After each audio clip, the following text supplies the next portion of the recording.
Bem, retornamos com o programa. Vamos fazer mais uma pergunta importante à doutora Fausta. Doutora Fausta, estamos entrando na era da pós-verdade.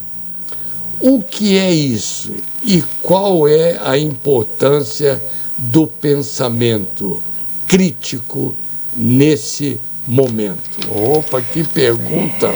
A era da pós-verdade, né? Porque a gente, eu não sei se você já viu que está rolando muito na internet nos últimos dias, nos últimos meses, o tal dos deepfakes, né? As notícias falsas mais profundas. Você coloca um robozinho, coloca alguém fazendo. E isso vai ficar cada vez mais comum, porque tecnologia a gente tem.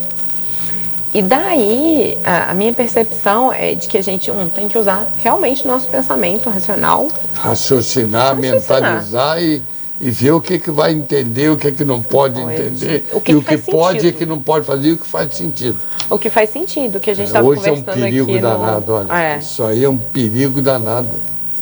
O que a gente estava conversando aqui no intervalo, até que você falou das despesas de políticos no Brasil, então você olha para aquilo e você fala, gente, isso não faz sentido. E é esse pensamento crítico que a gente tem que exercitar, que a gente exercita muito pouco. Muito pouco, não estão nem aí, não estão pensando em outras coisas. A gente aceita e parar de aceitar qualquer coisa e principalmente se conectar com a gente mesmo, né, com que a centelha que a gente falou no início, que tem na gente, para sentir se aquilo faz sentido para você. Porque às vezes, vou te dar um livro aqui, um best-seller, não sei quantas milhões de cópias vendidas. Você começa a ler, você começa a se sentir mal. Não, mas eu tenho que terminar. Não, fulano falou que é bom. Não, se você não está se sentindo bem, para. Exato. Entendeu? Dá uma interrupção. Para, é ouvir nosso coração. E é tipo, não precisa acreditar em mim também. É uma coisa de você testar com você mesmo. Você tem que fazer você mesmo. Você mesmo, e você testar. E aí você entra no fluxo. É muito legal da gente começar a se ouvir. Eu um dia estava caminhando no aterro do Flamengo e tinha anoitecido já na volta. Eu falei, não, é mais seguro passar por ali. Mas a minha intuição estava assim, não, vira à direita, vira à direita. A hora que eu virei à direita, tinha uma lua deste tamanho, douradíssima, maravilhosa, e um monte de gente olhando para a lua.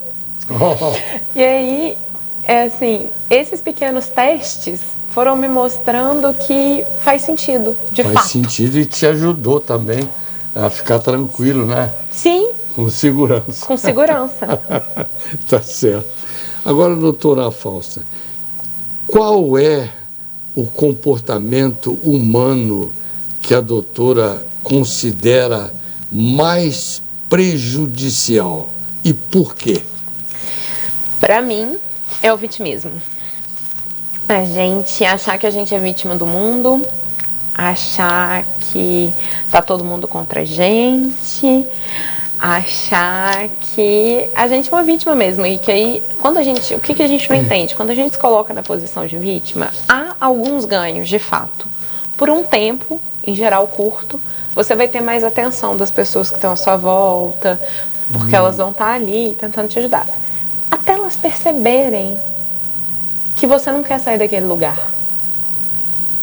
Entende? E aí, quando elas percebem, elas vão te deixando de lado. E você vai ficando com mais raiva. E se sentindo mais incapaz. Isso é verdade. E aí você se coloca naquela posição de que você não pode fazer nada. E na verdade, cada um de nós é muito potente. É o que você falou. Se quiser, faz. Basta querer. Quando e aí quer, faz. Né? Acredita e dá o primeiro passo. O problema é que a gente fica parado. Isso aí, exatamente. É verdade. Né? Isso é uma verdade mesmo. Agora, doutora Fausta, qual é o antídoto para o vitimismo? Olha. Então, né, seguindo nisso, é a gente entender que a gente é responsável, então é autorresponsabilidade. Tem um livrinho que eu comprei por R$10 do Paulo Vieira, coach, recomendo super para todo mundo, porque ele te traz mesmo a autorresponsabilidade. Qual é a sua parcela naquilo ali que está acontecendo? Porque sempre tem. A gente tem aquele negócio da culpa é minha, eu jogo para quem eu quiser, mas na verdade... passar para frente. Passar para frente. É a gente se autorresponsabilizar e trazer cada vez mais a sensação de presença, de estar aqui no momento e literalmente estar, não estar pensando no futuro nem no passado. Porque aqui, o presente, como diz de novo, eu vou citar o Marcelo Felipe, ele tem um livro que ele lançou ano passado que chama Transformando Pessoas Remédios para a Vida. É um livrinho bem fininho, mas que ele fala isso. A gente tem poder aonde? Aqui e agora. No passado eu não posso fazer nada. Amanhã eu não posso fazer nada. Aqui. Eu só posso fazer alguma coisa nesse momento. Olha, é verdade. Isso aí foi muito feliz a sua colocação, é verdade. A gente tem que entender isso, né? Sim. É verdade. Mas tem pessoa que não pensa assim, né? É porque é mais fácil até, em termos cerebrais, mais fácil você deixar a vida... Deixa a vida me levar, o Zeca Pagodinho. Deixa a vida me levar... É o que teoricamente é zona de conforto, mas eu tenho um amigo que ele fala que não é zona de conforto, é zona de conhecimento. Porque muitas vezes essa zona de conforto, ela é desconfortável. Ela é familiar, você sabe o que esperar daquilo ali. Você vive aquilo ali todo dia, você sabe o que esperar. Às vezes está muito ruim, mas ali você sabe o que esperar. Se você for para uma coisa nova, você não sabe. Pode dar certo ou errado, que a gente já viu que é só um resultado, mas a gente fica com tanto medo que a gente se tolhe, a gente não vai pra frente. Porque a gente fica com medo de sair daquela zona de conhecimento, aquela zona que a gente já está acostumado, mesmo que ela esteja doendo. E aí, às vezes, vem uma doença, às vezes vem algum problema familiar, justamente pra gente tirar a gente de lá, acabar com essa inércia. Porque muitas vezes a pessoa só vai olhar para os valores dela, para a vida dela, quando ela tem um câncer, quando ela vai ficar de cama. Parabéns, colocou muito bem. É verdade. É nesse momento assim de terrível que a pessoa começa a raciocinar e ver o quanto que ele poderia não ter feito aquilo que fez e de fazer de uma outra maneira, né, para chegar naquele momento ter um pensamento diferente, positivo, né? Sim. É verdade. Mas é isso aí. Gostei de ouvir. Bem, mas a doutora pode ir lá, porque ainda tem 50 minutos e só tem 7 perguntas, tá? Tá. Essas perguntas agora pode passar mais para frente, falar mais.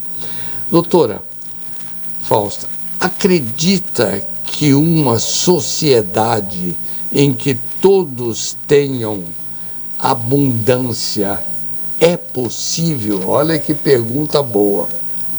A gente olha para fora, se você vê jornal, você começa a acreditar que não, né? Mas eu acredito muito que sim. Eu acho que a gente está aqui para isso. A natureza é abundante. Eu ouvi uma coisa no final do ano passado, num grupo de terapeutas, e alguém falou, gente, observa, a árvore, para ela sobreviver, ela podia dar um fruto só, ela já se reproduziu. Né? Caiu uma semente, ela já está reproduzindo, mas você olha para uma árvore, ela está carregada. Mas me falou, olha que exemplo maravilhoso. Então, a natureza é abundante. Olhando de novo aqui para o Rio de Janeiro. Você gostou disso aí? Eu sou apaixonadíssima pelo Rio. Assim, isso aí, o meu estúdio não era assim, não.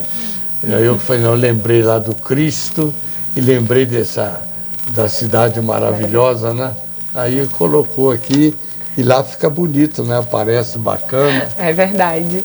E eu sou muito apaixonada pelo Rio, mas se você olhar, a gente já falou, né? Que é uma cidade que está maltratada. Mas é uma cidade... Olha, parabéns, falou bem.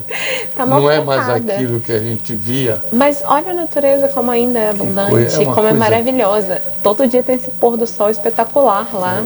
Mas, doutora, a natureza é a coisa mais que Deus criou com tanta magnificência, né? Uma coisa...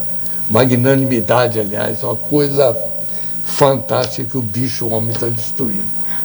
A gente acha que a gente tem consciência, mas a gente fica meio que brincando com essa consciência, sem respeitar a natureza. E está mesmo destruindo. Só tem um detalhe. Ela dá o troco, hein? A conta chega. Ela dá um troco.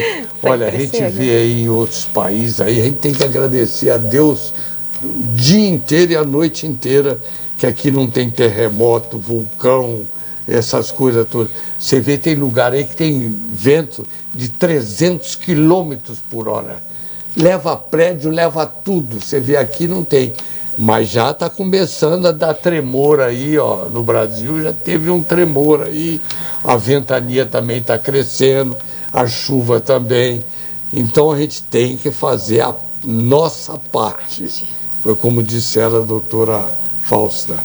A gente, na hora que for fazer, pegar o lixo, separar, colocar direitinho. Ali nos Estados Unidos, ali perto da Disneylândia, eu com a minha esposa andando na rua, quando a gente estava aqui, aqui que dava passagem, estava aqui ainda, vinha um carro aqui e já estava parado. Com respeito, né? Que viu. Outro. Você vê, ele podia vir, não estava fechado ainda não. Parou, depois que passou, que não tinha mais ninguém, é que ele foi embora. E hoje? Esperou. É a gente ter essa consciência mesmo, né? Eu ouvi uma história, eu não lembro mais aonde, porque essa tem muitos anos, é da época da engenharia, mas que numa empresa da Suíça, a pessoa chegou super cedo, um brasileiro foi fazer uma consultoria lá, não sei, foi trabalhar lá. E aí foi com a pessoa de carona e eles tinham chegado, eles tinham sido os primeiros. E aí ela parou lá no final do estacionamento. E aquilo é totalmente contraproducente, assim, na cabeça da gente, né? Por quê? A pessoa chegou primeiro, por que ela vai parar longe? Aí o brasileiro perguntou pra ela, mas por que você parou tão longe? Porque a gente chegou, tá vazio o estacionamento. Porque a gente tem tempo para andar até a sede, as pessoas chegarem mais tarde, elas vão ter correndo mais, então deixa a vaga mais próxima para elas. Olha só que mentalidade. Que consciência do todo, né? Consciência. É igual o negócio de horário. Eu sou, mas eu fico bravo. Eu quando marco uma pessoa 7h30, 7 horas eu já estou esperando. Eu entrevistei uma certa vez aqui uma professora de São Paulo que ela falou, quando eu vi falar assim de horário, falou, seu Fiorelli, eu fui numa conferência na Inglaterra. Aí chegando lá, ia começar 8 horas. Eu cheguei 7h20. Aí entrei, em vez de ir lá para dentro, eu fiquei ali quase na entrada. E tinha um senhor muito bem posto, né, na entrada, que abria a porta para as pessoas entrarem e fechar. Aí tá, quando deu 8 horas, ele olhou assim, ele fechou a porta e ficou do lado de fora, 8 horas. Aí daqui um bocadinho veio um casal todo meio bem vestido, foi entrando, ele falou assim, aonde vocês vão? Vou para uma conferência aí, que às 8 horas. Ele falou, não pode entrar não. São 8 horas, 1 minuto e 30 segundos, não pode entrar mais. 1 minuto e 30 segundos, e aí?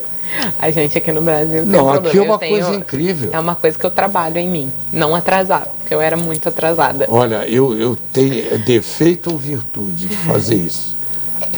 Se eu fosse político, que não me interessa ser nem limpador de rua, eu se marcasse para inaugurar esse óculos aqui 8 horas, 7h30 eu já estava lá. É o contrário, que manda 7h30, chega 10 horas. E o povo fica esperando. Fica esperando. Isso é que eu não entendo. Eu não entendo ficar esperando, né? A gente tem que dar um limite, né? Mas aqui, tem muita coisa aqui que a gente não dá valor e não se coloca como deveria, né? A gente tem... E eu acho que o Flamengo foi um bom exemplo ano passado para isso. Porque a gente tem uma criatividade incrível. O povo brasileiro é extremamente criativo. Até pela necessidade, né? Então, a gente é muito criativo. Mas a gente tem uma dificuldade muito grande com disciplina. Então, eu acho que o Flamengo do ano passado, por exemplo, foi um bom exemplo. Eu nem tenho ligado muito para futebol, mas foi um bom exemplo de trazendo um treinador estrangeiro que colocou a disciplina. Com um pouco de disciplina, a nossa criatividade vai longe. Mas é mesmo, você falou a verdade. Entende? Tem que ter, né? A gente tem que ter os direitos e os deveres, né? Se bem que aqui no nosso país, os nossos deveres estão aí tranquilos, mas as nossas coisas que nós temos direito estão aí dentro do poço. Agora as obrigações estão aí, ó, fluindo, né? Você vê, um salário desse aí dá R$ 41 de aumento. Pô, isso é brincadeira, pô. Quanto que isso aí, quanto já foi aumentou e como é que chama? Fala o nome, meu Deus do céu, que o imposto, que não sei, deve ser algum imposto. Sinceramente, é o país que tem mais tributação. Aliás, vocês sabiam, eu vi na televisão, agora tem uns 15 dias, foi arrecadado esse ano de 2019, 1 trilhão e 500 milhões de impostos, taxas e tributos. Aí eu te pergunto, para onde está indo esse dinheiro? O que a gente está fazendo com isso, né? Não, eu queria saber para onde está. Saúde, pessoas aí na caminhada do hospital lá dentro, na sala, pedindo pelo amor de Deus para ser atendido, não tem remédio, não tem lugar para ficar, entendeu? A educação, precisando de tudo que está aí, as crianças aí em colégio. Segurança, nem se fala. Eu, quando entrevistei aqui o embaixador da Coreia do Sul, não é do Norte, não, que aquilo é Deus me livre. Mas aí ele era daqui de Três Rios. Que legal. Não tem a cápsula aqui, negócio de coisa. E ali aquela casa é dele. Não sei se ainda é. Mas isso tem uns 6 anos ou 7 que ele veio aqui. Ele morava ali, ele, o pai e a mãe. Ele com 6 meses de idade, o pai e a mãe foi para Brasília. Aí, chegando lá em Brasília, ele cresceu vamos dizer assim, entrou na carreira diplomática, né? Cônsul, embaixador, aquele negócio todo, e se tornou cônsul. Aí foi para a Coreia do Sul. Aí, quando ele estava aqui, né, eu fiz 7 perguntas a ele, ou 6, se não me engano, como era a saúde, a educação, a segurança, a penitenciária, o salário e a quantidade de seres humanos lá, de habitantes. Ele falou, vamos começar pela penitenciária. É uma universidade. A pessoa tem lá dentro tudo que possa imaginar. Educação, saúde, alimentação, tudo. Ele sai lá de dentro ressocializado. E aqui? Aqui como é que sai? A gente piora, né? A gente tem que... Educação lá, primeiro mundo, saúde, primeiro mundo, segurança, primeiro mundo, salário $2.000. Quanto é o dólar? Some isso aí por 2.000, quanto dá? E 48 milhões e 500 mil habitantes, se não me engano. Então você vê um país pequeno, mas que, ele falou, investiu na educação.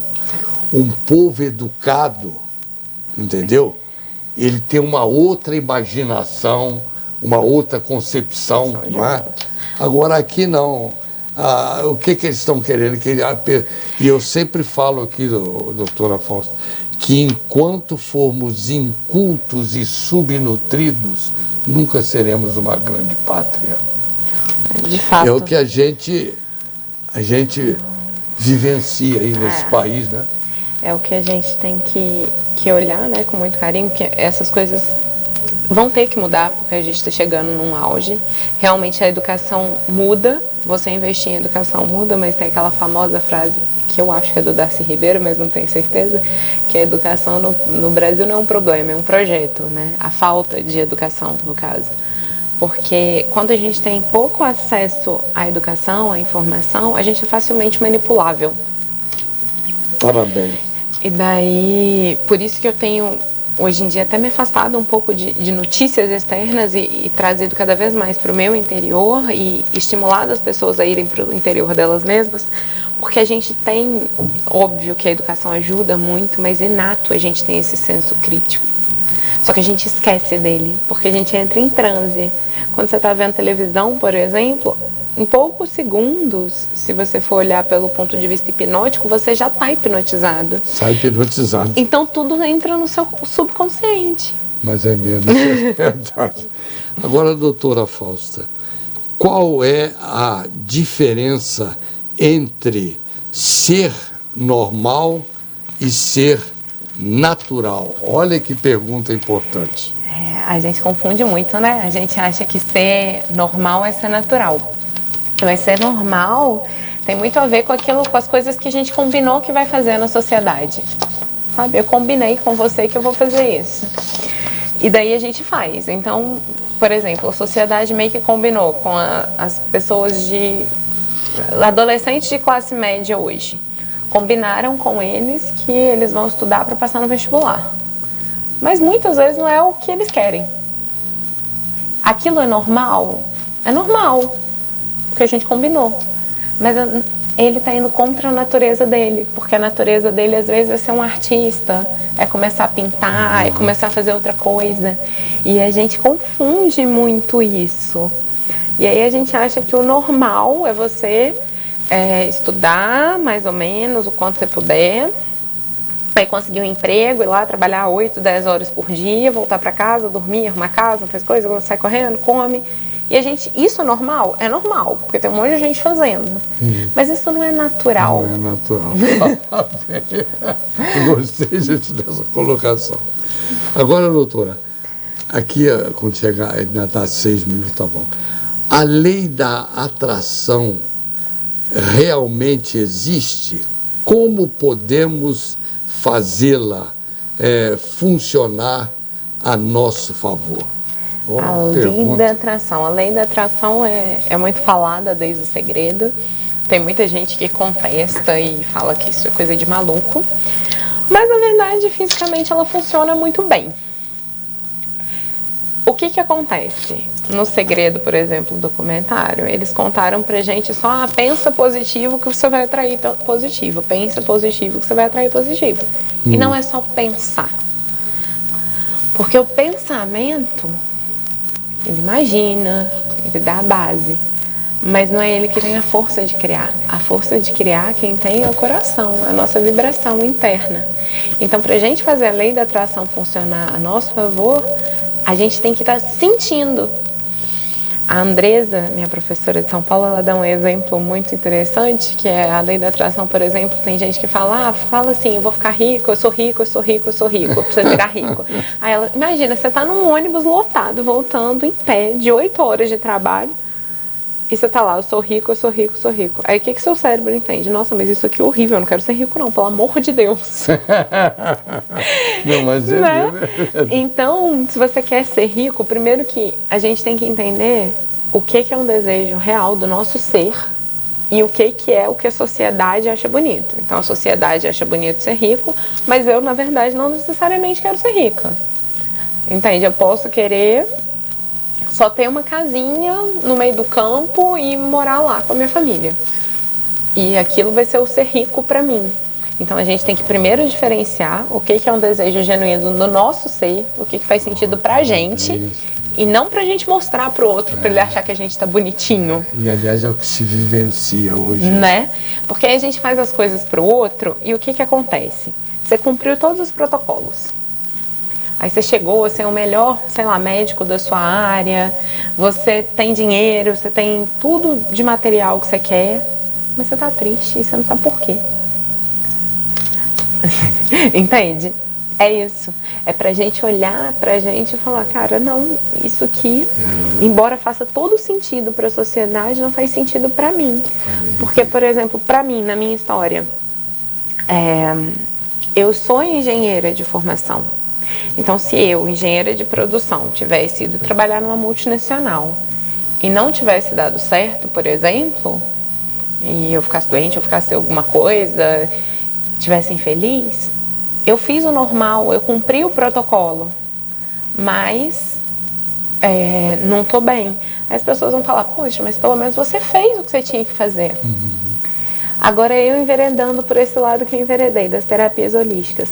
Se eu não fico bem, as pessoas vão falar, mas maluca, largou a carreira de engenharia, vai fazer umas terapias doidas aí de maluco. Entende? Então, o julgamento... mas ele... Aí a gente tem que se liberar desse julgamento do próximo. Isso. Sabe? Porque é muito fácil fazer, né? ver uma pessoa e criticar, né? Poxa, isso é... Mas não é assim, opa, deu problema. Que deu ruim ali. Deu problema aí, o que será, hein? Ih, deve ter dado. Oi. Voltou. Voltou. Deu um probleminha, né? Bem, o técnico, nós vamos pedir para vocês ir para o intervalo e voltar rapidamente, que ainda tem 5 perguntas para fazer a ela. Por favor.